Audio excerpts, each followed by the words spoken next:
तो चलिए रुक करेंगे किसान आंदोलन से जुड़ी इस वक्त आ रही बड़ी खबर की ओर। बता दें आपको, किसान आंदोलन से जुड़ी सबसे बड़ी खबर आ रही है और वो ये, किसानों के आंदोलन का 11वां दिन आज है। किसान डटे हुए हैं अपनी मांगों को लेकर।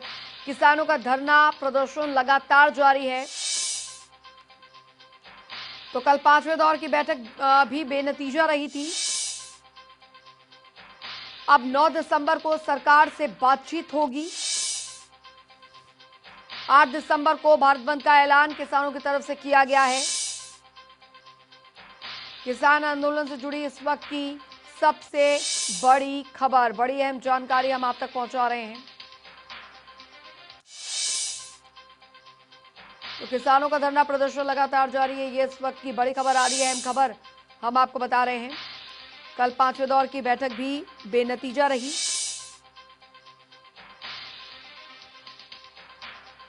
अब 9 दिसंबर को आपको बता दें, छठे दौर की जो वार्ता है किसानों के साथ, सरकार और किसानों के बीच में, वो होनी है। ये इस वक्त की बेहद बड़ी जानकारी, बड़ी खबर हम आप तक पहुंचा रहे हैं।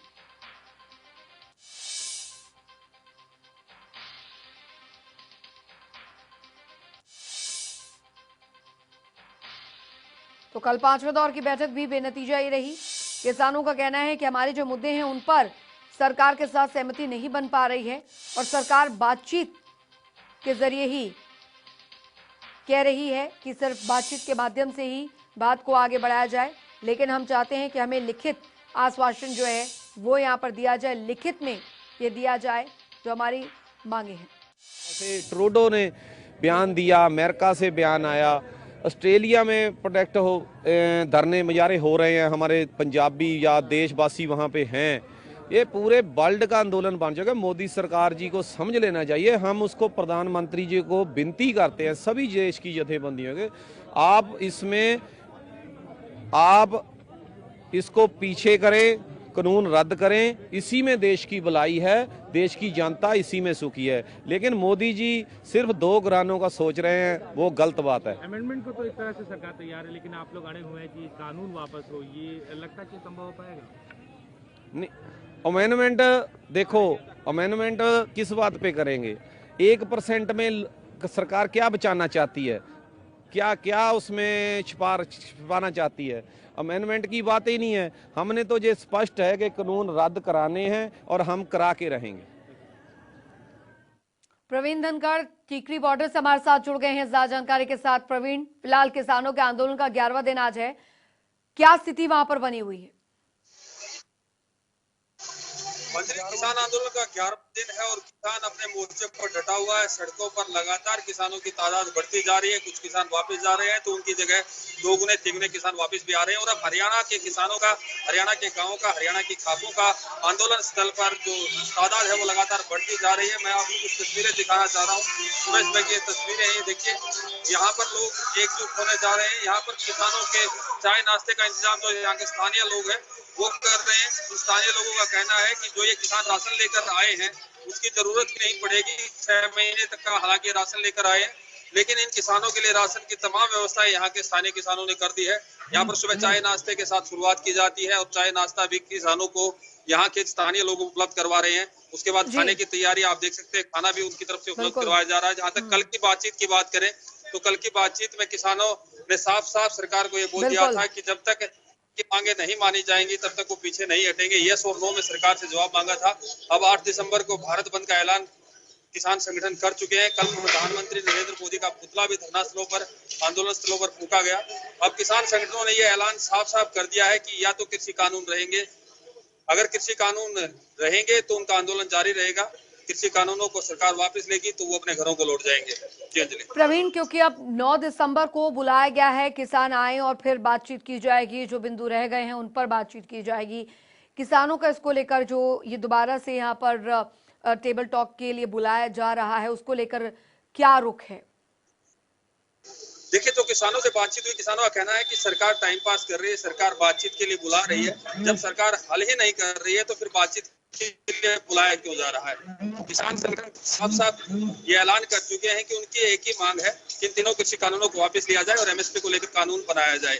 किसानों से भी हम यहाँ बात कर लेते हैं जी। कि जो किसान यहाँ पर है, जिस तरीके से लोग मदद करने के लिए आगे आए हैं, उनसे जान लेते हैं कि किसान जो है वो क्या कहते हैं। किसान, आप किसानों की मदद कर रहे हैं यहाँ पर, क्या कह रहे हैं किसान यहाँ के, कि आंदोलन कब तक जारी रखेंगे? भाई जब तक ये मांगेंगे नहीं मानते तब तक जारी रहेगा आंदोलन।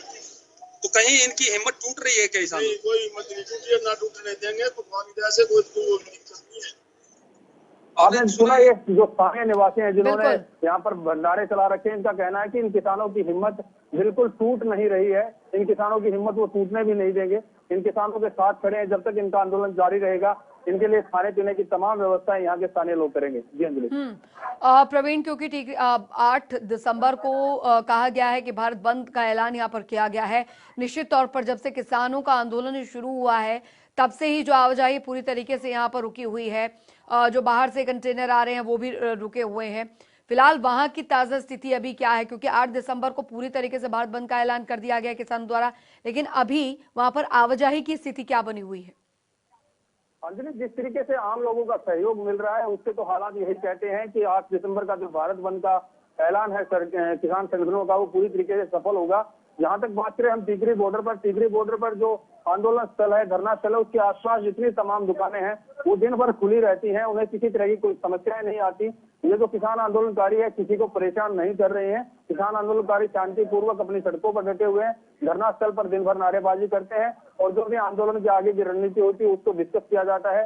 लेकिन आम लोगों को किसी तरीके की यहाँ पर कोई दिक्कत नहीं आने दी जा रही। इसीलिए आम लोग भी सरकार के साथ खड़ा है। आम लोग ये कहते हैं कि सरकार जो किसानों की जो है वो डिमांड माननी चाहिए और किसानों की डिमांड मानने के बाद ही आंदोलन खत्म होगा। ये देखिए युवा किसान भी है यहाँ पर। युवा किसान काफी संख्या में, काफी तादाद में इकट्ठा हो चुका है। युवा लगातार एक बात और कह रहे हैं कि अगर ये आंदोलन लंबा चला और आंदोलन कुछ ज्यादा उग्र होता है तो उसके लिए सरकार जिम्मेदार होगी। ऐसे युवाओं ने अभी नारेबाजी लगानी शुरू कर दी है सरकार के खिलाफ लगातार। अब इनसे सीधी बात भी कर लेते हैं, ये खुद ही बताएंगे कल जो बातचीत हुई है उसके बाद क्या लगता है कि बातचीत से समाधान निकलेगा? लगता तो नहीं है। सरकार अपने फैसले पर अड़ी है और हमारी जो पार्टी जो भी अपने फैसले पर अड़ी है, हमने शूट नहीं करवानी है। तो सरकार चाहती है कि हम इसमें शूट कर देते हैं, लेकिन वो हम तो राष्ट्र करवा के ही नाम से जाएंगे। सब कुछ हमारे तो अब भारत बंद का ऐलान करके आप सब कुछ बंद कराएंगे पूरे भारत में? हाँ, वो सब कुछ बंद होगा। जो भी किसान संगठनों ने कहा है वो किसान संगठन करेंगे। उनके साथ आम आदमी का सहयोग, आम आदमी का साथ जुड़ चुका है। प्रवीण, क्योंकि अभी किसान जो है वो लगातार डटे हुए हैं, सरकार की तरफ से भी बातचीत करने की कोशिश यहाँ पर की जा रही है। लगातार आप भी इस स्टोरी को कवर कर रहे हैं। अभी किस तरीके के हालात यहाँ पर बने हुए हैं? किसान संगठनों में किस तरीके की बातचीत हो रही है? क्योंकि अगर 9 दिसंबर को जब बैठक जो दोबारा से बुलाया गया है बात करने के लिए, निश्चित तौर पर उससे पहले किसान नेताओं की भी बैठकों का दौर जारी है। किस तरह की रणनीति बनाई जा रही है वहाँ पर? अंजलि, किसान संगठनों ने अपने हर बार बैठक की है। हर रोज धरना स्थलों पर जो किसानों ने कमेटी बना रखी है उसकी बैठक होती है और जो किसान नेता है, जत्थेबंदियां जितनी भी है, वो सिंधु बॉर्डर पर बैठकर फैसला भी करते हैं। हर रोज बैठक हो रही है। हर रोज ये तय किया जा रहा है कि आंदोलन को कैसे सफलतापूर्वक आगे बढ़ाया जाए, सरकार पर कैसे दबाव बनाया जाए। सरकार पर दबाव बनाने के लिए किसान संगठनों ने जो लगातार अब कल प्रधानमंत्री नरेंद्र मोदी के पुतले फूकने की बात करी थी, आज 8 दिसंबर के बंद का ऐलान कर दिया। अब सरकार को प्रवीण बने रहिए आप हमारे साथ। और